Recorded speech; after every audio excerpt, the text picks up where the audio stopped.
And if everything went well, we should be live. I sort of Oh, use that phrase to just like calm down.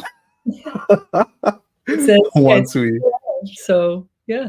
yeah, yeah, but we are live now and welcome everyone to another episode of Everything Outside Code, where we talk to some like very fantastic person about the really hard parts of getting a product to market or a service or just anything within tech.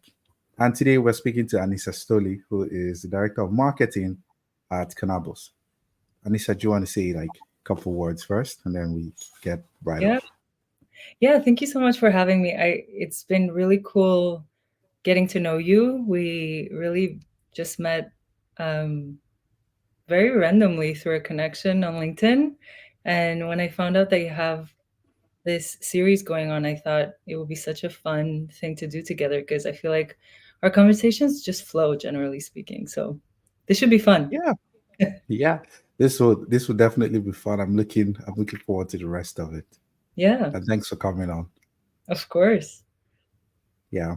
For anyone listening, today we're going to be diving into organic marketing, what it means. Um, Personally, I don't know if I know entirely what organic marketing is, but when I think of organic marketing, I just think about I'm not going to be paying anything and I'm going to be doing marketing of some sort. So I'm excited to learn a lot more. And also because I know I have a lot of friends who have built stuff, folks that are still building, that are building companies and building products, side projects, Mhm. weekend projects, and they want to go to market and they don't know how to do that. So we're Right. going to be talking about all that. And if you do have any questions, just please feel free to put in the comments anywhere. We'll see it and we'll pick on them. So Mm. to the person of the moment, Anisha, I think you could just start by telling us a bit about yourself and how you got here. Not how you got to the stream, but like how you got to Oh, you director of marketing at Konabos. Yes. So I actually went to school to become a teacher. And right after university, I taught for a year and realized that was not for me. So I essentially rebuilt my career from scratch. Didn't go back to school. I started getting one job after the other, and I knew marketing was going to be the thing for me. So I built a career in marketing, and I did it by essentially helping anyone and everyone who needed help, whether it was free or not. That was about almost 10 years now. Um, and through that, I've made my way to becoming a director of marketing at a global digital agency at Konabos. And it has been a dream come true of a job. I've been here since 2021. Incredible team. And I'm not saying that to promote the company. It's truly one of the best environments I've ever worked in. Yeah, Um, it's so much fun, and there's this freedom of creativity. And as a marketer, if any marketing people are listening, you know how hard it is sometimes to prove yourself in larger companies when it comes to a job, like a position. I feel like sometimes the marketing teams are undervalued, but I have somehow found my way into a place where everybody values each other, and it's just been so fun. So yeah, yeah, that sounds like a whole lot of fun. Are you guys hiring? yeah, yeah. I don't know. Yeah, it's interesting to hear. I like the word freedom, because it's the number one thing that make I would say founders or a lot of people just go out and start businesses. But when you work somewhere where you're free, right? Mhm. You feel that freedom, then you feel like you're contributing to something. You're working on something that you really care about. So Mhm. that's super interesting. It's great to hear your background from teaching all the way to marketing. Did Yeah, you transfer any skills from that, or it was like teaching done, for sure. marketing next? Yeah, I feel like going through university to become a teacher, you learn a lot about human psychology. We take a lot of classes in Hmm. psychology and marketing. If you've followed me at all on LinkedIn, something I love to talk about is how marketing is all about people and human psychology. If you do not understand people, if you don't understand the human psychology, you can't really be a good marketer. So I would Hmm. say that was huge for me. Yeah, really understanding, Yeah. yeah, all that. Yeah, that's interesting. I mean, I hear marketing is a lot about people Yeah, and human psychology, but a lot of people seem to like get it really wrong. Do you yeah. have like a handy example of marketing that's about people and marketing that isn't about people? What could that look Oh, like yeah. in particular? So I see this time and time again, and I like that this title is the title of this live is organic marketing for founders, because there are so many great ideas floating out there in terms of Hmm. businesses that can thrive and grow. And I think what gets in the way of that sometimes is the gap of really understanding who you are serving with your service or your product that you want to launch. And sometimes, more often than not, actually, I see a lot of these founders skip the market research phase, which is Okay. essentially interviewing, being in conversations with your ideal customer.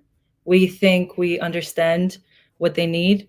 Um, and a lot of these founders will launch a service, a whole service, will spend months building a product, and sometimes even Yeah. years. And then they'll launch it and go on LinkedIn and be like, I've been working on this for years. Here's the thing that I've been working on. Buy from me. And crickets. And I would say that's the doing marketing with the human side in it versus non-human, which is you're just trying to sell without really understanding Yeah. who you're selling to. So I would say to anyone who's listening, if you are working on a product, pause and really bring that solution that you have in mind to people before it's even ready, and see how they respond to it, because that might actually give you a lot of value in continuing it to build it the way that they want it. Right? Yeah. Yeah. Yeah, that's interesting, and definitely I think it's the passion in founders. You know, you have an idea, you look around, you do not see a solution. Sometimes you don't even like look too far, and you just buy a domain, start building it, and you build it for like 2 years. Yeah. I have a confession to make. I've been building something for Okay. 3 years now. For So this will 3 years be now. a case a case This study is or yeah, this is like I've been building this thing for 3 years now. I'm okay. very passionate about it. I just haven't had the time to finish it.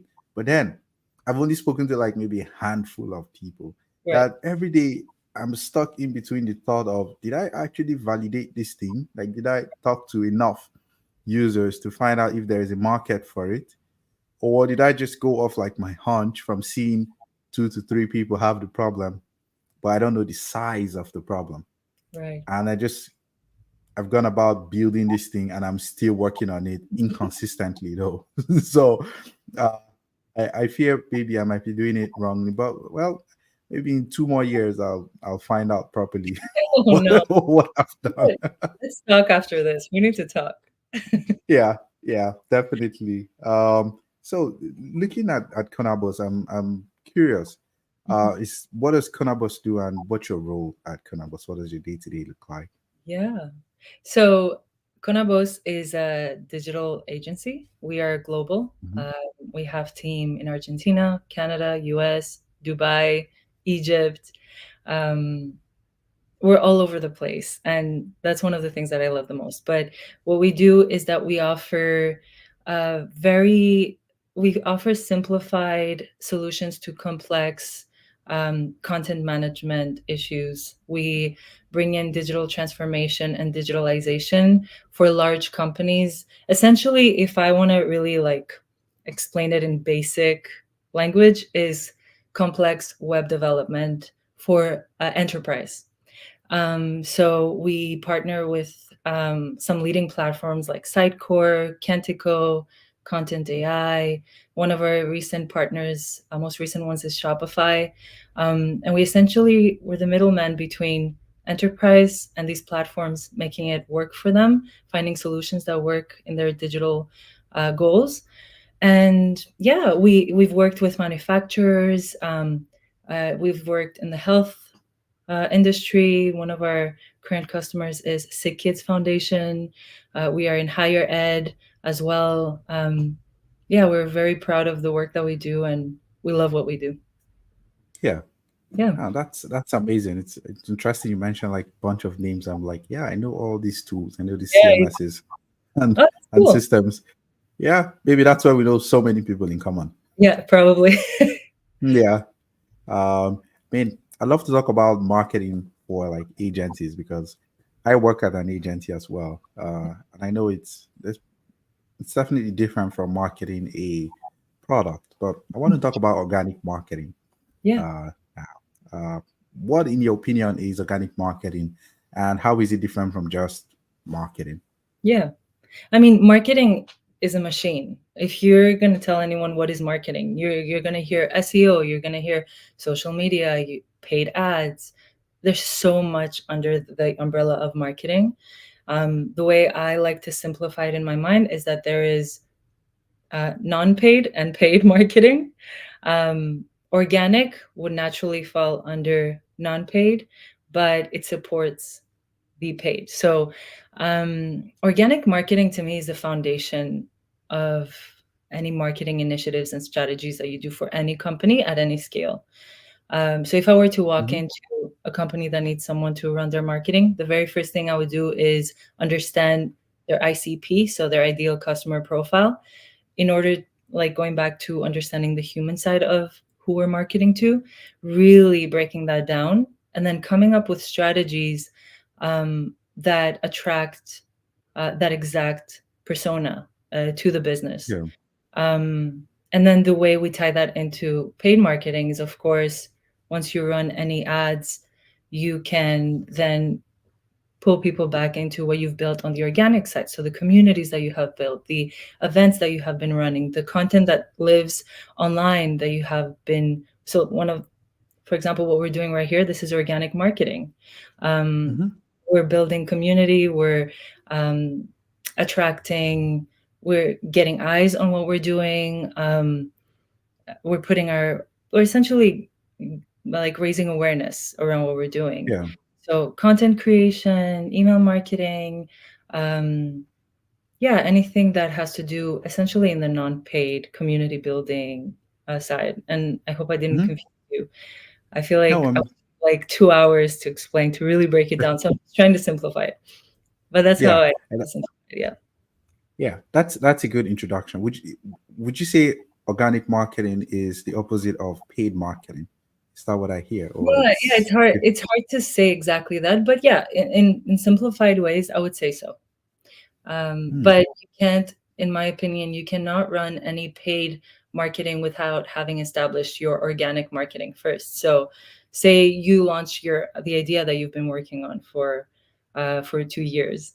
You launch that, Yeah, and you're okay. I'm going to launch it with paid ads immediately, and you're driving people to a social media that doesn't really have a lot of meat to it. You might have a few posts, but if you haven't built that community, people might come back to a social media that's pretty flat.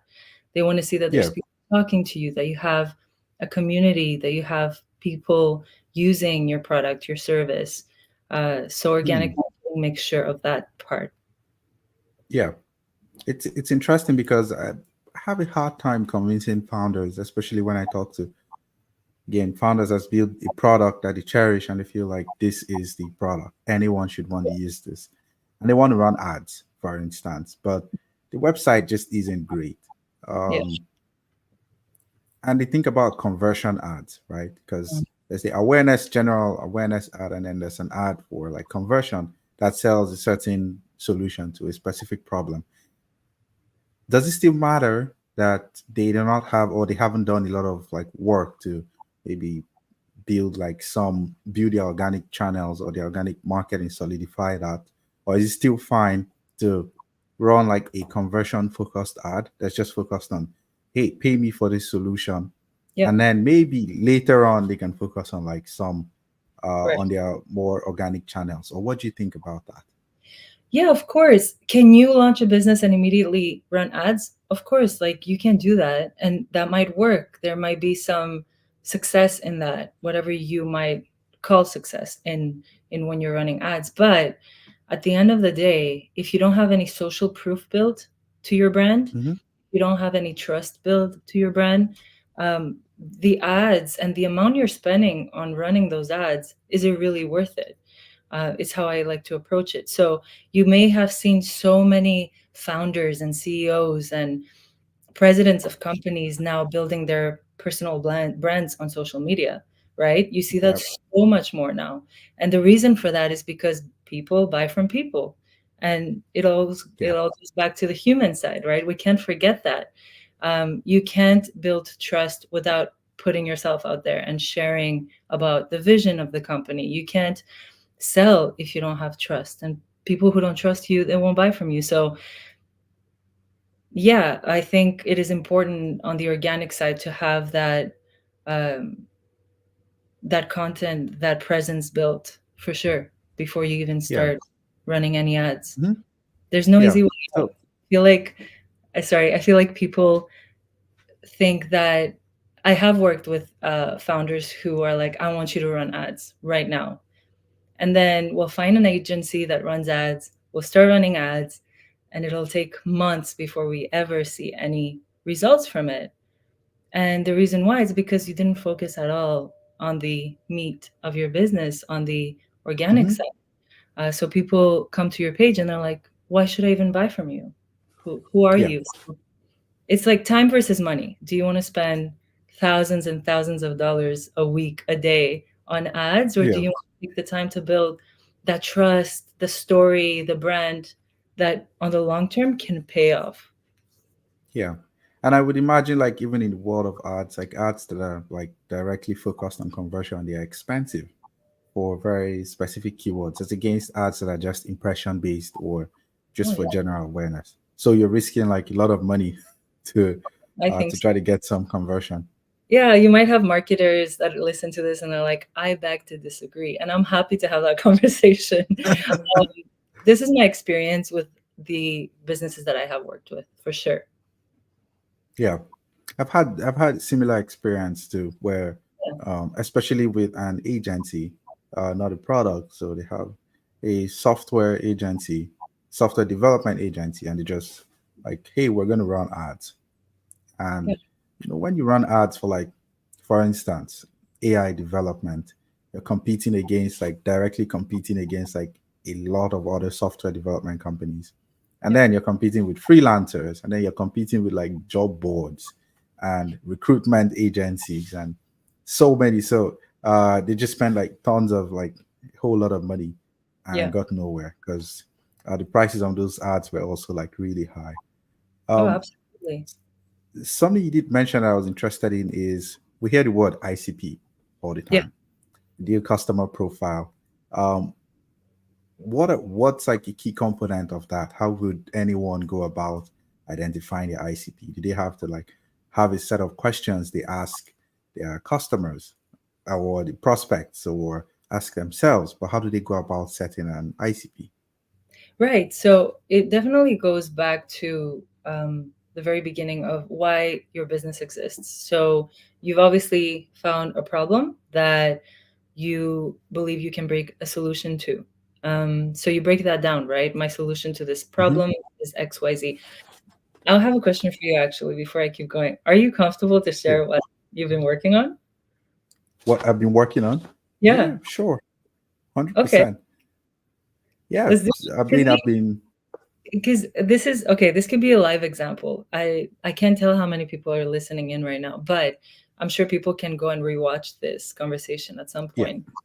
yeah, But you can maybe take a moment to say what it is that you're working on and opening up the stage or to anyone later to comment or come back to you and give you their thoughts, if yeah, you feel comfortable. But this is a way that we do it. So the market research side of it is always talking about it and opening up, making space for the ideal customer to tell you how they feel about the solution that you've brought up and how they might would prefer it to be presented. But yeah, I don't know if you yeah. want to do it. Okay. No, I'm like deeping it even further. I'm like, okay, I need to present something like mind Only if you blowing. want to. I don't want to put you on the spot. Yeah, but I mean, I work on Hack Mamba.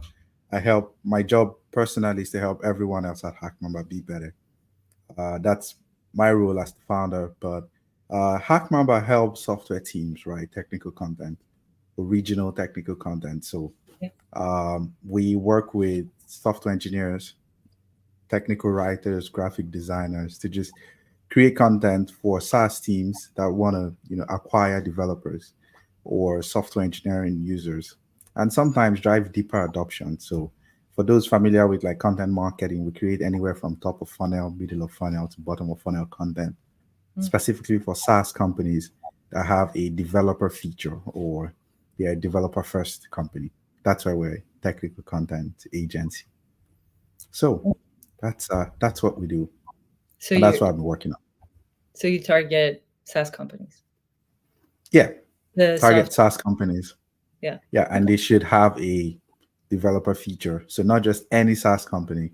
Okay. Um, we mostly do not. For instance, we are unable to work with like a purely no code tool Yeah. because they don't have like a feature for developers. They don't have APIs or SDKs or even the the bare minimum is they have some form of like custom integration or they enable that in some way. That's what Okay. makes our ICP, I'd say. Yes, I like that. So now you've presented this, and Mhm. to whoever is listening, ask William questions. So whether it's live or later, let him know what you think and what are your follow-up questions to what he just presented. So by asking people to give you their feedback, you'll now understand, okay, maybe the way I market it should be phrased differently. Maybe I should change the way I present, like my pitch. One of the first things that I did, even for Konabos, when I joined back in 2021, was simplify the language on our website because it's obviously a lot of technical people that are running it, very smart, very skilled people. But on the marketing side, if you're targeting marketing leaders and CEOs, they might not understand Mhm. that technical language. Yeah, So the very first thing I did was simplify that so that it makes sense to that group. yeah. Um, yeah, That's really cool. Well, I'm yeah, expecting those questions. I do yeah, know when someone asks, "So what do you do?" I'm like, oh, okay. If it was a sales call, I already like come with like one sentence. yeah, Outside the sales call, I'm like, how do I try to convince this person that so they understand what I just talked about? And I yeah, say a lot of things. But yeah, I'm happy to get yeah. people's feedback. Um, so we talked about like an ICP, and I did highlight that for instance when I was talking about what Hackmamba does is we have a set of criteria for who our customer is. Hmm. I sort of see that as like a checklist that I just go maybe 3 to 4 checklist items that I go Yeah, in my head anytime I see a company. I'm like no, oh yes, yeah, and that's sort of like my outcome of an ICP evaluation is right. yes or no, and not a maybe. Maybe I'm wrong. I'm unsure, but it's usually yes or it's like no, a Yeah, good fit or they are not a good fit. yeah. Um, yeah, I'm curious. So for founders that are looking to, carry out some organic marketing, what are some of like the what are the first steps? Like what Mhm. are the first things they should do? The lower lift, the better. Yeah, yeah. So of course, if you don't have a marketing person on team and you're trying to do everything by yourself, I would say going back to what I said earlier, build your personal brand, and really create content where you are addressing the key pain points that again your ICP is facing, and talk about how why you started your business. Talk about why these pain points deserve to be addressed. Talk about case studies, whether they're small or big. Just share the results that you have brought up and become that expert in the industry. Really talk Mhm. about it so much and repeat yourself so much that people, when they hear your name, it's attached to exactly that you're offering, Yeah. right? Um, I was talking to someone recently. They also run an agency for content creation, and I found him through a post that he shared that was so good. He essentially helps businesses create content to support the personal brands of the CEOs, the founders. So that's their Oh, niche. So they're very yeah, specifically helping people build their personal brands. And he always posts this one post. He said, like, I post this maybe once a month. And every time I share this, I get so many leads. And he's like, I yeah, only found this out because I kept sharing things and sharing things and sharing things. And eventually I found out what people are responding to. And sometimes just that one post will do it. You know what I mean? So um, I yeah. think, yeah, to your question, just start posting about the solutions that you're bringing, about the pain points that you're addressing, like every day almost. Like be obsessed with that because one Yeah, day people will start noticing. that's right. And by the way, it's great to have you on the stream as well, Mark. Mark is in comment. Oh, yeah. Who's Mark? Hi, Mark. Do you know Mark? Yeah, Which- yeah, from LinkedIn. Oh, Uh, that's, yeah, Mark is a fractional CMO. He also like shares a bunch of like really great stuff oh, as great. well. Yeah.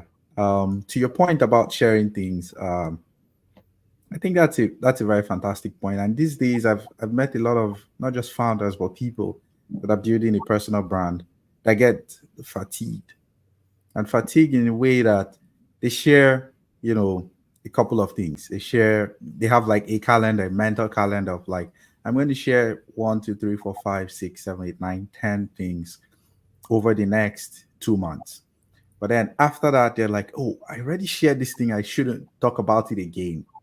And I say to them, you didn't reach everyone you could reach, Exactly. and you're building an audience. You've met new people, you've connected with new people on LinkedIn, for instance. They didn't see what you posted 2 months ago, Yeah. right? So you're just beating yourself up that you've run out of content. Meanwhile, people do not even remember, right? They most likely didn't remember that you haven't said it enough times. Exactly. So it's great to hear you echo that just keep saying it. And I think I need to buy into that. I think I'm slacking as well. I used to I used to make a lot of like short videos talking about like content marketing tricks and what works for us, and sometimes answering the questions that we get from like sales and prospects and Mhm. some of our customers. And I think after I ran out of them, I repeated like a couple, and I was like, okay, I think people have heard this too many, too many times, and I sort of slowed down. But yeah, it would be great to get back to those. And for any founder listening, building a personal brand and feeling like, you've shared something the first time, the second time, and you don't want to talk about it more often, or you need something new. Yeah, that's a lie. Keep talking about it. It's a At lie. least that's what Anissa says. Don't believe the lie. One of my friends say that all the time. Don't believe the lie, and it's true. Yeah, I do like what you said because it's like these inner insecurities that always pop up, no matter what stage you're in, whether you're CEO, president, CMO. I feel like we all face that insecurity when it comes to social media of what are people actually thinking of what I'm sharing. My last post only got X amount of likes and comments, Mhm. but consistency is key. And I always love to say that mediocre consistency is better than perfect inconsistency because the more you put things out, the more your content will be like will level up and you'll know how to Yeah. talk about it. And eventually you start by writing about it. Eventually you'll be able to talk about it like we are doing right now. And I Mhm. know a lot of people, very smart people, who are not doing this. They're not accessing all this community that's available on LinkedIn alone. Um, Never mind the other platforms like TikTok, Instagram, Yeah. X. Yeah, Yeah. It's interesting because when, like you say, it's just insecurities. Because when we put something on, for instance, I put something on LinkedIn, I assume that everyone that could have seen it has seen it. yeah, So I don't want to share it again. But that's a lie. yeah. Not everyone. Some people haven't opened LinkedIn in like 2 weeks, so they Oh, definitely didn't see it. oh, absolutely. And then, yeah, definitely. I know what you're saying. There's millions of people on LinkedIn. And Yeah. it goes back to the basic marketing rule of people needing to see something at least 7 times or something like that before they even consider to take action on it. So if you haven't shared at least 7 times about that one specific thing, then you need to do you need to start doing that. And it doesn't have to be every day. I know I said that earlier, but if you can be Mm-hmm. consistent 3 times a week, um, and you touched on how complicated it can be to even find things to do or talk about. um, One of my favorite ways to approach that is creating content pillars. So how many, like, say a content pillar is that you always talk about. Every Monday you'll talk about pain points that you want to address. Every Wednesday, you're going to talk about a case study. And every Friday, you're going to switch it up a little bit and make it about things that make you you, things that you like, for example, golf, and maybe tie that into what you're doing. I know I have tied even motherhood into marketing sometimes. And some of those posts will do so well because people connect to that human side again. Yeah. So if you have those content pillars that you can always hit, and you know, okay, every Monday I'll do this, Wednesday I do that, Thursday I'll touch on this, then it becomes easier to come up with ideas. Yeah. I mean, that's a very fantastic tip. Um, to make it easy and at least like really low friction for anyone, especially founders, to create content towards their personal brand, which in turn feeds like their organic marketing strategy. Is to, yeah, have these pillars and just know on Monday I always talk about these things. And the interesting thing is no one else would notice that you Nope. only share this particular thing on Mondays. Everybody's everybody's just more concerned about themselves. And it's True. not to say that we're all selfish, but it's human nature. We're all very concerned about how people see us. Yeah. So just do your thing. Like everybody's focused on themselves. So Yeah. yeah. I need to make one myself. That's it. This is a really golden tip. Uh, so still on organic marketing. So we've talked about personal branding as a tool, which I feel like is like step one for every founder or anyone building something and want to go to market organically. What do you feel is step two? What are some other things they could explore doing? Yeah, so of course we have the SEO side, right? So when it comes to your website, it is important to do some research around that. I personally like to bring experts, SEO experts, on whenever I do that, because there's so much value in building a website that is SEO optimized, creating Hmm. content on through blogs that are SEO optimized. That's not it's not old school. It's still very valid in terms of a marketing approach. Hmm. So that I would even say emails, building a newsletter around providing value in the sector that you are working in is still so prominent in terms of marketing. Building a community. Um, One of the things that I did, just because I heard this was a need from other marketers, was I started a community for marketing leaders.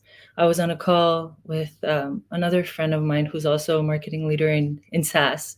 And she was saying, I wish there was a space where we can meet up and just talk about what we're struggling with, because it's not like we know Hmm. everything, and marketing is always evolving, always moving. So I Yeah. was like, let's just start it. Let's just create a link where people can subscribe, and then we'll meet once a month. And I just announced that last spring. I literally just posted, any marketing leaders want to join, and Yeah. uh, our monthly calls. And I think we're about at 20 right now that have Wow. subscribed, and I've only made 3 posts about it. But every, like, 3 posts since the spring. Yeah. Uh, but it's really just something that I wanted to create, like a community of people. And you might think 20 people is not a lot, but if you're in a That's a room, lot.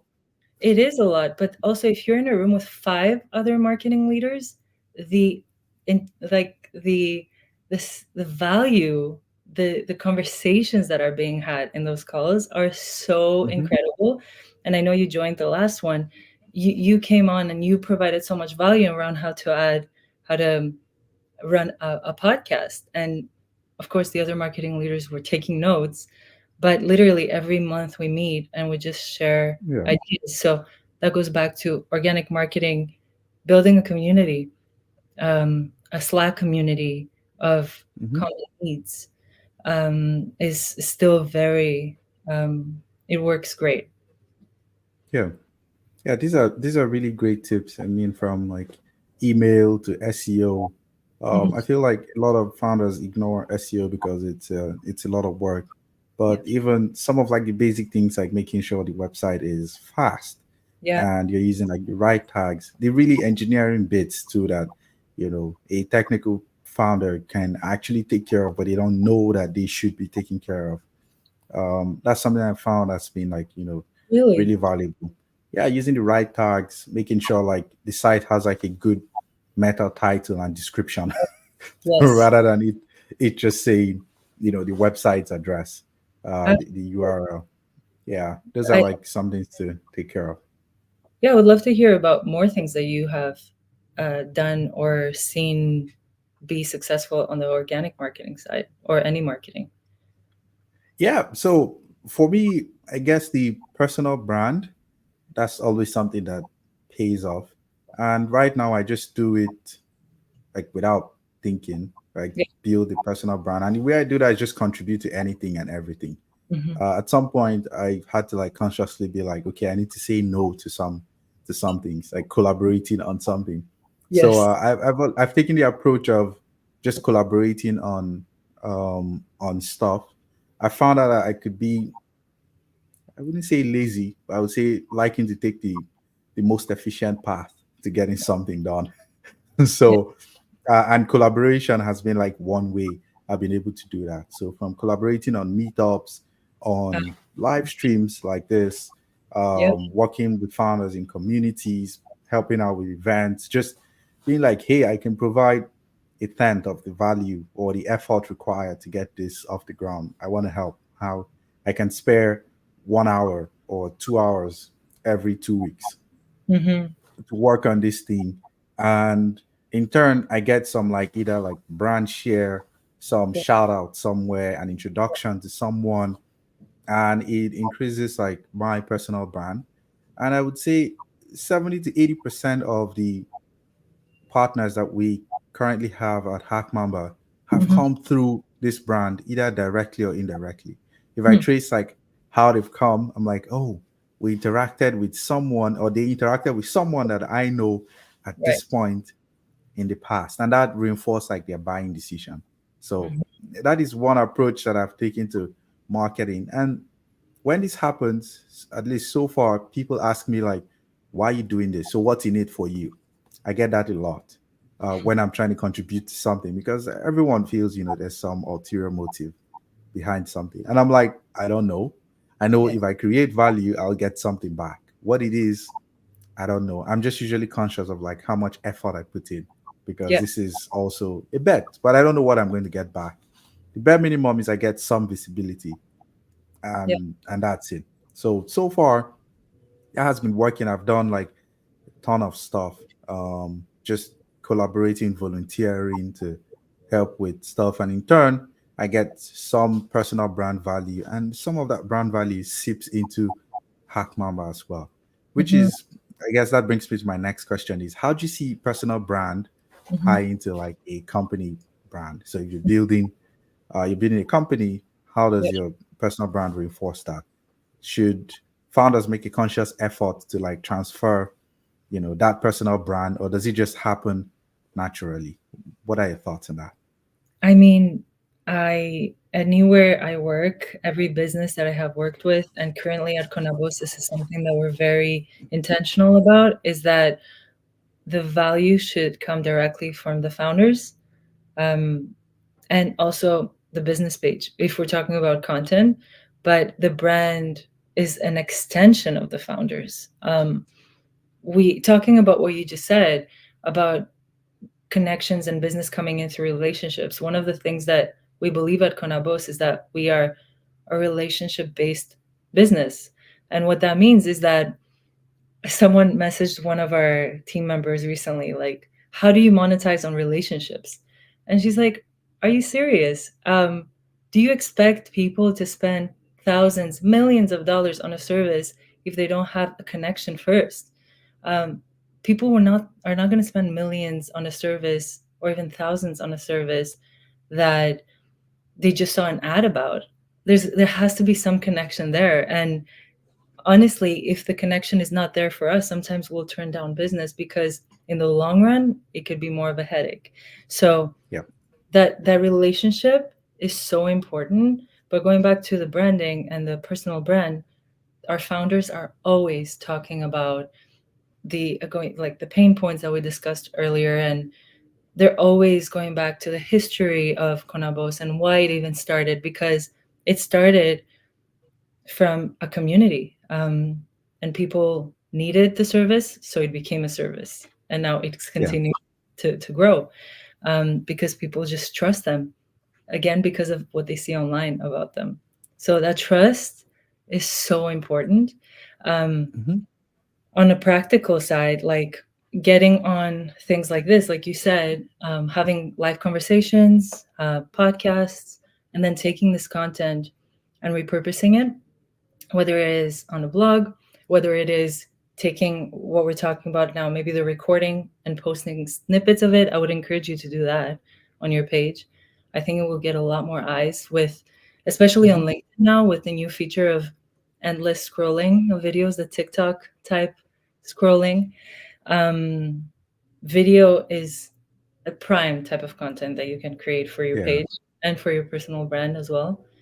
Get more eyes on what you're doing, for sure. Yeah.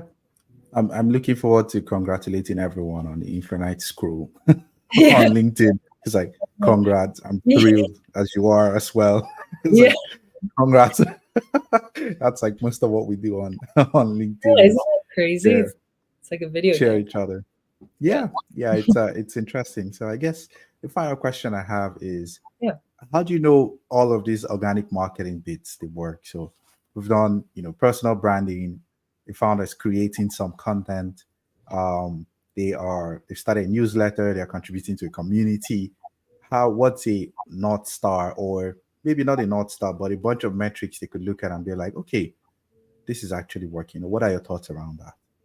Yeah, so at the end of the day, we attach everything to very strategic calls to action. So whether that is to book a call with someone on our team, to share about a project that you're working on, so we can offer a free consultation or an audit. One of the most recent services that we have added is an accessibility compliance service, which has become a lot more important now, especially with laws coming and around compliance and how websites need to be accessibility Hmm. compliant.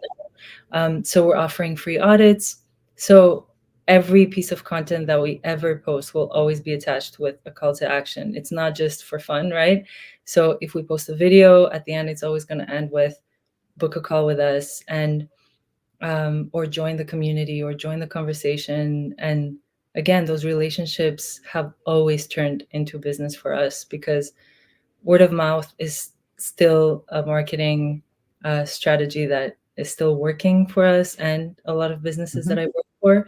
Um, but yeah, I would say just going back to the old basics of Yeah. converting calls to actions for sure. Yeah. So having call to actions and then just being able to track how the conversion on those call to actions. And Yes, I absolutely. guess it would be great to have like some centralized call to action where you could say, okay, so we've been doing all these things. Here's how it's been converting to Yeah. business in some sort. Yeah. And Yeah. then I mean, part of the newsletters is also that you're staying in touch with everyone who is still around and just listening and watching you, right? So you're not Yeah. just being completely quiet on anyone that hasn't yet converted, but you're really building that momentum and the relationships that are happening. Yeah. That's great. Thank you so much, Anisa. Do you have any last words for founders looking to, do organic marketing? No, this was such a great conversation. I guess if any marketing leaders are listening in, I have a link in my bio that you can join our marketing Marcom Exchange community. We meet once a month, um, and we literally just share ideas, and connect with me on LinkedIn. I would love to meet you. Yeah. That's fantastic. Plus one on the marketing community. I'm joining one for next month. I'm Yes, feeling you you there. better. Yeah, I will. Well, thank you so much, Anisa, and thanks to everyone that joined. We had Mark in comments, and to everyone that's listening to this and will listen to this. Thanks for tuning in, and that was today's episode of Everything Outside Code. And I'll see you next week on another episode. Have a wonderful day. Bye.